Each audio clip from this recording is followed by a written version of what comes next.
Fontaine, huh? No wonder they can't handle too much spice. Still, if we make the food too bland, they might as well be eating back home.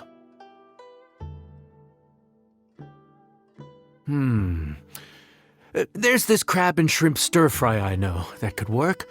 It's quite heavily seasoned, but it's a lot milder than it looks. It has a light but really satisfying flavor.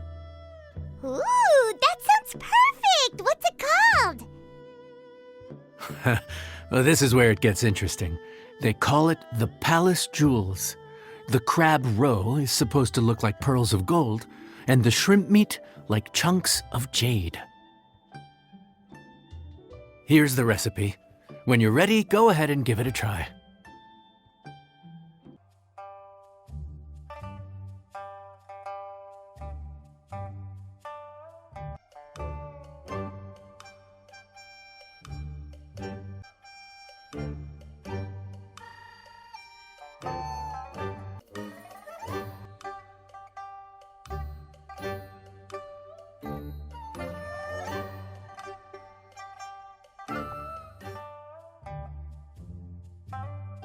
Sorry for the wait. This dish is called the Palace Jewels. Enjoy!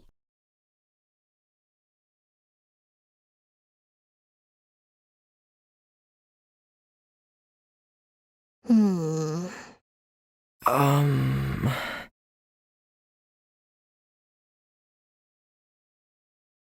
Yes. We meant to say, you two must be tired after a long day of work.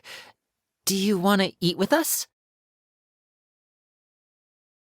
Oh, now that you mention it, Paimon is a little hungry. Well, if you insist, then who are we to refuse? Oh, right, of course. You're still our customers.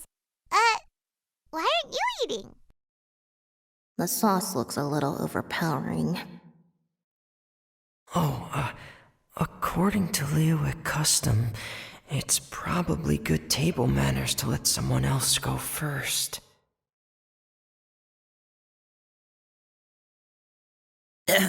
Looks delicious, traveler. I guess I'll dig in first. Here goes. What is it? Do you need some water? No, it's delicious. The flavor is so pure. It's drenched in sauce, but somehow it just enhances the natural flavor of the seafood. Try it for yourselves. Alright.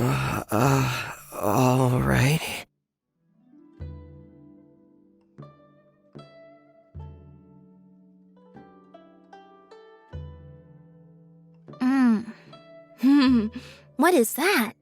Crab roe? Yep, you have quite the palate, Lynette. No wonder it pairs so well with the shrimp meat. I've never seen it prepared this way before. According to the creator, chewy crab complements succulent shrimp, making a spectacular seafood ensemble with a succulent flavor and luscious mouthfeel. The crab roe glitters like pearls of gold, and the shrimp shines like chunks of jade. Hence its name, the Palace Jewels. So that's where the name comes from. Huh. I suppose it's quite fitting then. Was Paimon always this well-spoken? This dish must be right up your alley, Lynette. Huh? It's half gone already? When did that happen? I heard that in Liyue. The biggest compliment you can pay to the chef is to leave a clean plate. It's delicious. Thank you ever so much. Wait, don't fight over it! Hey, leave some for Paimon! Calorie surplus detected. Digestion mode engaged. Yeah.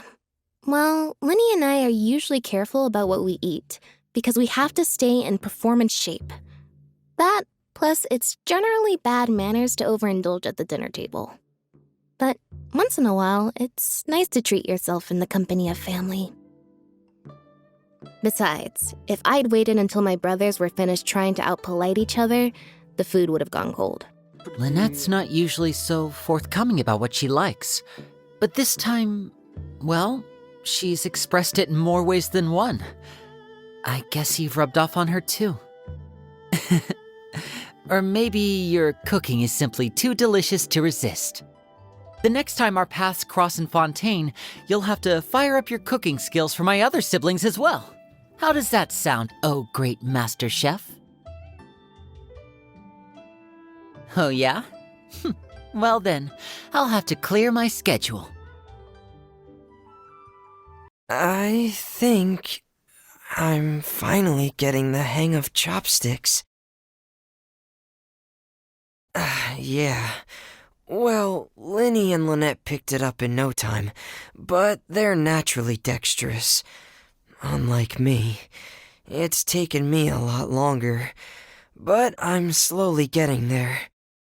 Oh, speaking of chopsticks, in one of the shows we've seen here, someone performed a conjuring trick using a bowl and chopsticks. So, if I want to be a good magician's assistant, I need to keep practicing. So your friends like the dish, huh? Well done. Not bad at all for your first day on the job. There'll be more to come, so keep it up. I have to admit, I was a little worried about throwing you right into the deep end, but it looks like you've got what it takes to handle the day-to-day here. So it should be plain sailing. Well, just as long as we don't run into any extremely picky customers with unreasonably specific requests. Oh, have you had someone like that before? Of course! The worst are those old scholars who have barely cooked a day in their life, but think reading a stack of books on the topic makes them the expert.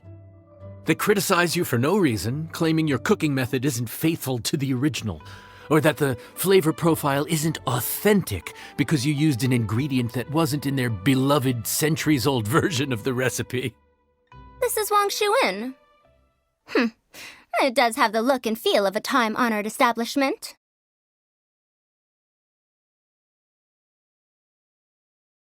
Oh, innkeeper! We'll have each of your signature dishes, please, as fast as you can serve them. The most expensive ones. Farazan!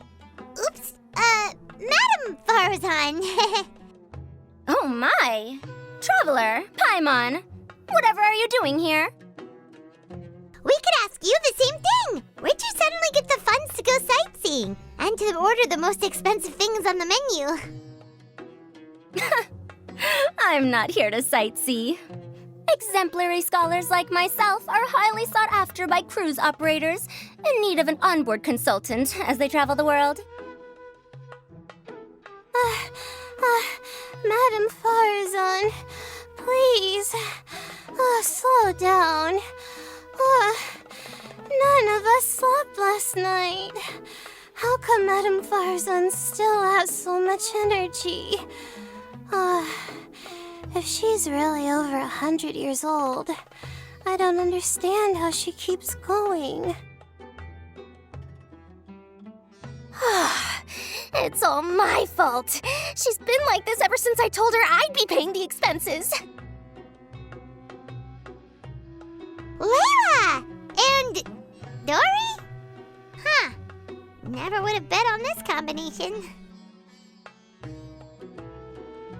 Temporary chef, huh? Wow. No rest for the wicked. Well, if the chef here is trusting you to run his whole kitchen, then I've got no doubt we're in for some authentic Liyue specialties. So, why are you all in Liyue again? Something about being an onboard consultant?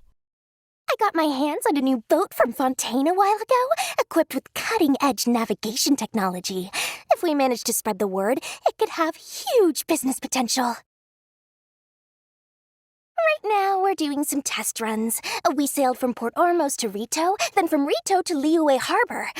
Next, we're planning to go to Dornman Port. Oh, Madame Farazan and me were hired to fine-tune the compass and other equipment. We sailed around the Sea of Clouds all of last night to put the system through some stress testing. Overtime for which they'll both be fairly compensated. They're both here willingly. The contract is crystal clear on that. You really cover all your bases, don't you? Let on, Gas. Paying the expenses is part of the compensation, isn't it? No wonder Madame Farozan is going for all the most expensive dishes. It's not every day someone tells you to order whatever you like. Now, first up, we'll have the... Farzan, Madam Farzan, that is. While I am more than happy to treat you both to the most expensive dishes on the menu, we must remember that most expensive does not always mean best. I've heard that the most expensive dishes in Liyue are usually either seafood-based or take an exceptionally long time to prepare. Now, I don't know about you two, but after so many days at sea, I don't think I can so much as look at another piece of seafood again for at least the foreseeable future. Huh. That's actually a good point. Not to mention that poor Layla here looks like she's about to faint from hunger. Huh? Oh, that's not because of hunger. Surely the wise and virtuous Madame Farazan could not bear to watch her poor students sit here and waste away. Oh, well, of course I care about my students' well-being, but why do I feel like I'm being tricked? So, let's not order anything that'll take too long to prepare. Aside from that and seafood, we'll take whatever other expensive dishes you have. Over to you, Traveler. So, expensive, but no seafood, and nothing that takes too long to cook. That rules out pretty much our entire menu. Do these people get a kick out of being impossible to please? Ugh, that Dory! Is she doing this on purpose?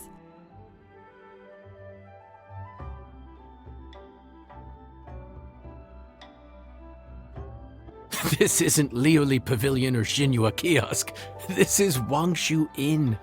We don't stock up on rare and exotic ingredients. We only get them in if someone puts in a special reservation. Well, if we're stuck with regular ingredients and we're on a time limit, there's only one way to bump up the price. And that's by cooking a dish that uses the chef's expertise and creativity to the fullest. As it happens, I know a recipe for something called trembling strings and rushing reeds. It can be whipped up quickly with what we already have in the kitchen. One plate usually goes for 30,000 mora. 30,000? But if it's quick to make and isn't fancy, what exactly makes it so special? Quick doesn't have to mean quick and easy.